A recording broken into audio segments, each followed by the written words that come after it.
million people who are receiving those free government-issued at-home COVID tests. The extraction tube in many of the kits includes a chemical that can be harmful or even deadly.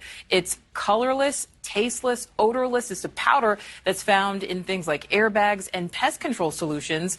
Maya Belay from our Cleveland station checks in with Poison Control for a look at the potential dangers. Ohio poison control centers are sounding the alarm surrounding a liquid substance called sodium azide, found in some at-home COVID testing kits that could be toxic to children as well as adults if used incorrectly. Our toxicology community has been both surprised that this was the ingredient in some of the kits and also concerned. We have seen exposures in all age groups. The Drug and Poison Information Center at Cincinnati Children's Hospital reports an increase in calls to their hotline related to accidental exposure to the substance. So far, nearly 40 exposures were reported there, and the problem is nationwide. We are one of 55 poison control centers, and nationwide, other poison centers have been reporting a similar finding, and there have been more than a couple of hundred exposures nationwide to sodium azide in test kits.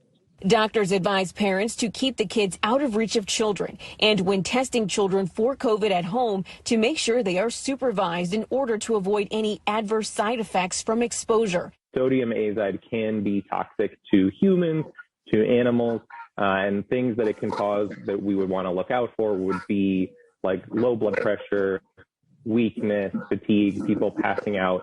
If an accident occurs, call the nearest poison control center. The dose makes the poison, and the dose of sodium azide in these kits is very small, and the exposures that we have seen has been a small amount of that. Experts say following instructions is key. Some adults actually end up using the potentially harmful substance to swab their nose because they didn't follow directions. Nicole?